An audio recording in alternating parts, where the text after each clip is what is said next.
إن هذا العلم دين فانظروا عمن تأخذون دينكم. Namun saya ingin berbagi kegalauan saya sedikit. Saya alhamdulillah diizinkan Allah belajar hadis kepada ahli hadis. Di situ kita ditegur oleh banyak ahli hadis. Kenapa imam-imam sufi, mursyid-mursyid, tariqah, habaib di kampung ente banyak istaghilluna binashril ahadits al-mawdu'ah. Kok sibuk pakai hadis palsu? Ini akan jadi alat kelompok yang benci Ahlus Sunnah untuk menghancurkan keindahan keharuman Ahlus Sunnah. Mau nggak diperbaiki? Mau. Saya sudah meneliti hadis tentang Nur Muhammad. Sebenarnya kita tidak perlu pakai hadis-hadis palsu. Cukup pakai Al-Quran. Cukup pakai hadis yang sahih.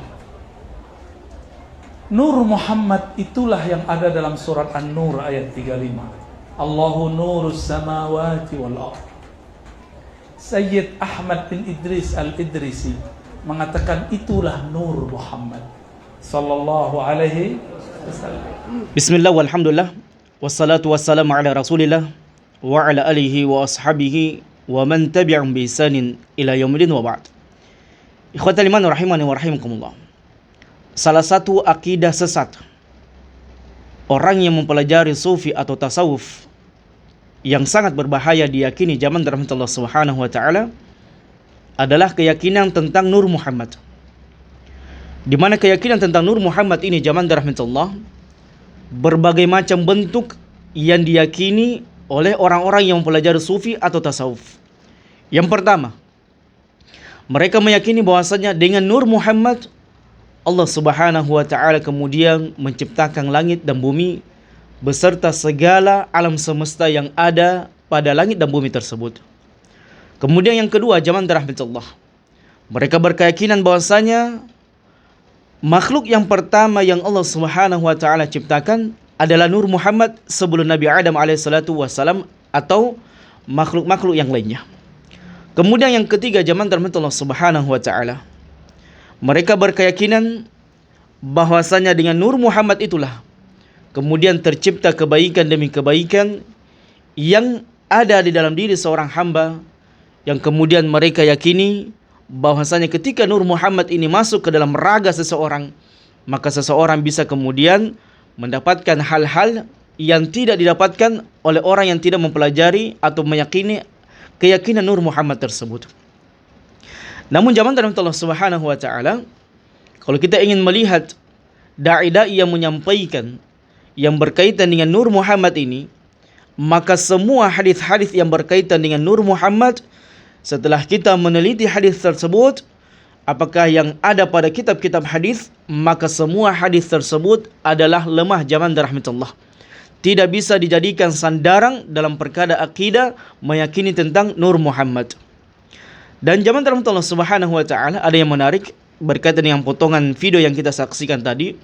Setelah kita kemudian membantah hadis-hadis yang berkaitan dengan Nur Muhammad tersebut, bahwasanya hadis-hadis atau pendalilan-pendalilan yang berkaitan dengan Nur Muhammad itu hadisnya sangat lemah, kemudian mereka mengambil pendalilan di dalam Al-Qur'anul Karim yang kemudian mengatakan ini adalah merupakan dalil yang tidak terbantahkan lagi, hadis yang sangat jelas terang benderang yang menyebutkan tentang Nur Muhammad, yaitu surah An-Nur ayat yang ke-35, di mana zaman Allah Subhanahu wa taala mereka menjadikan surah An-Nur ini ayat yang ke-35 sebagai dalil yang kata mereka sangat jelas dan terang benderang yang menunjukkan tentang keberadaan Nur Muhammad yang tidak terbantahkan lagi. Padahal zaman Allah Subhanahu wa taala, saya tidak tahu apakah memang orang ini adalah orang yang berpenyakitan, rusak akidahnya dalam perkara Nur Muhammad, sehingga dia memaksakan akan adanya Nur Muhammad setelah dia teliti semua mungkin hadis-hadis yang berkaitan dengan Nur Muhammad itu dhaif, lemah, bahkan maudhu', tidak bisa dijadikan sandaran. Maka dia pun kemudian memaksakan surah Nur ini ayat yang ke-35 sebagai hujjah dan pendalilannya menunjukkan akan adanya kata mereka Nur Muhammad. Maka ini zaman dalam Allah Subhanahu wa taala, kelucuan orang-orang yang berjalan di atas akidah menyesatkan. Akidah yang tidak pernah diajarkan oleh Nabi SAW. Ya, amalkan dahulu, kemudian cari dalil-dalil yang menyangkut hal tersebut.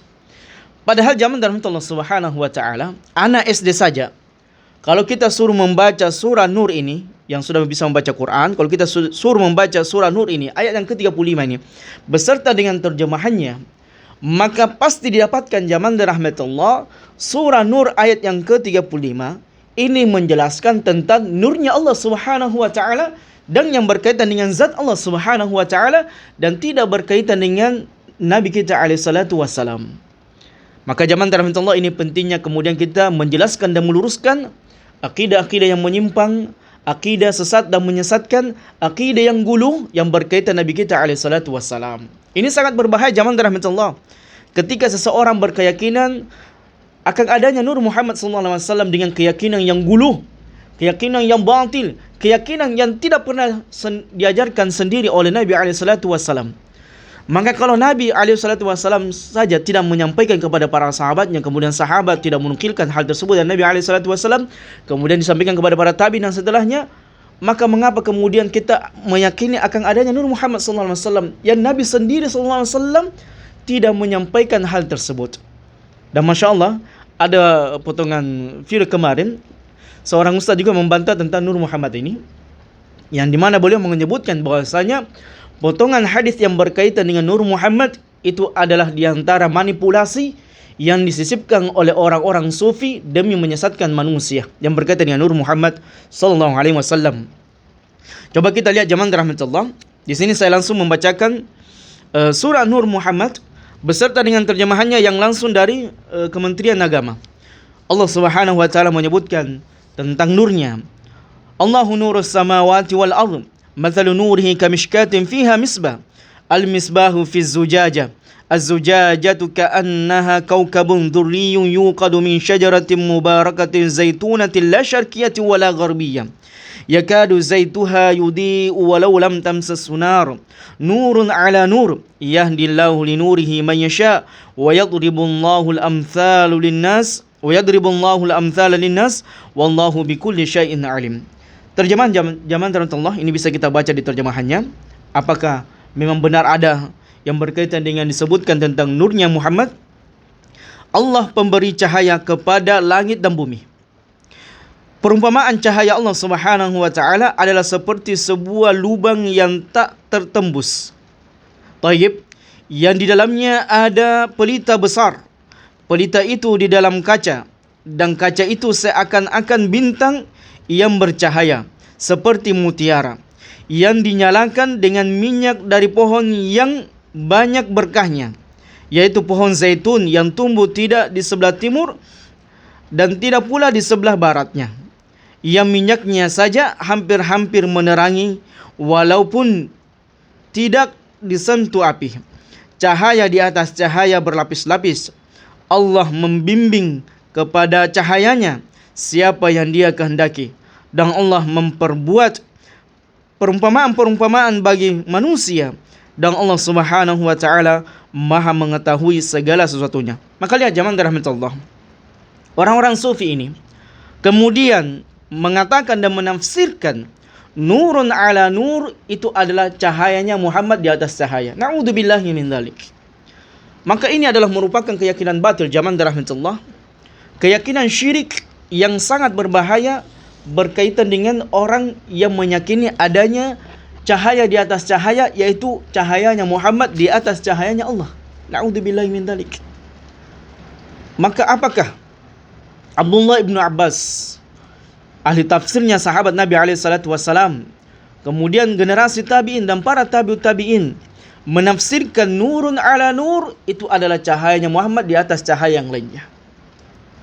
Maka ini zaman rahmatullah dari segi pendalilan yang sangat kuat. Itu tadi terjemahannya secara terjemahan Indonesia dari Kementerian Agama. Ya, bersama dengan kita baca ayatnya.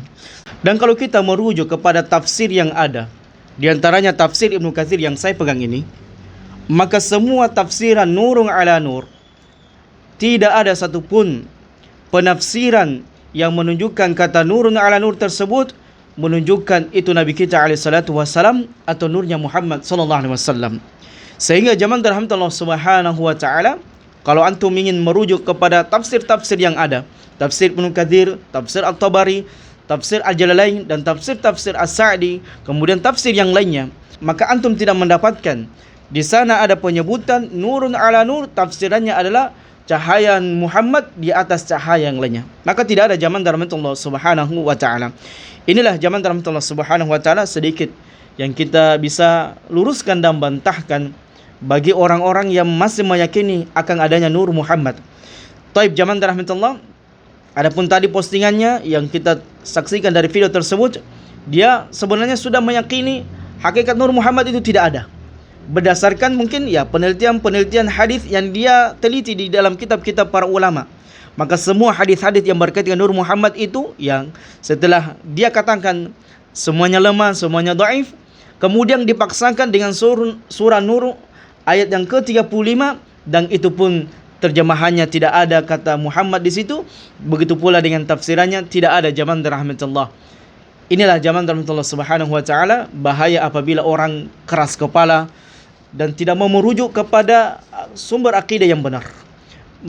Kemudian mereka senantiasa berpegang teguh, ya, teguh pendirian di atas keyakinan batil mereka. Tidak mau merujuk kepada akidah yang benar. Cuma dua zaman rahmatullah. Apakah memang dia sombong dengan kebenaran? Dan di antara sifat kesombongan adalah batarul haq, yaitu orang-orang yang senantiasa menolak kebenaran tersebut. Ataukah orang-orang ini sudah nyaman dengan kesesatannya, sudah nyaman dengan pengikutnya, orang-orang yang banyak meyakini tentang nur Muhammad sehingga dia pun malu dan ragu untuk tidak meyakini keyakinan tersebut atau lari dari keyakinan tersebut. Inilah zaman rahmatullah Subhanahu wa taala, agar kita senantiasa meminta kepada Allah Subhanahu wa taala petunjuk agar bisa senantiasa berada di atas hidayah dari Allah Subhanahu wa taala. Inilah yang kita minta senantiasa dalam doa-doa kita, di dalam salat-salat kita, ihdinas siratal mustaqim. Kita tetap minta kepada Allah petunjuk, yaitu jalan yang lurus, jalannya para nabi, yaitu Nabi kita alaihi salatu wassalam, jalannya orang-orang siddiq, orang-orang yang jujur beriman kepada Allah, dan jalannya orang-orang yang berada di atas jalan Allah Subhanahu wa taala. Dan semuanya zaman rahmatullah, tidak akan mungkin kita dapatkan hidayah tersebut kecuali kita mengikuti Nabi kita sallallahu alaihi wasallam dalam perkara akidah, dalam perkara ibadah, dalam perkara muamalah dan dalam perkara dakwah. Hadza wallahu a'lam bissawab.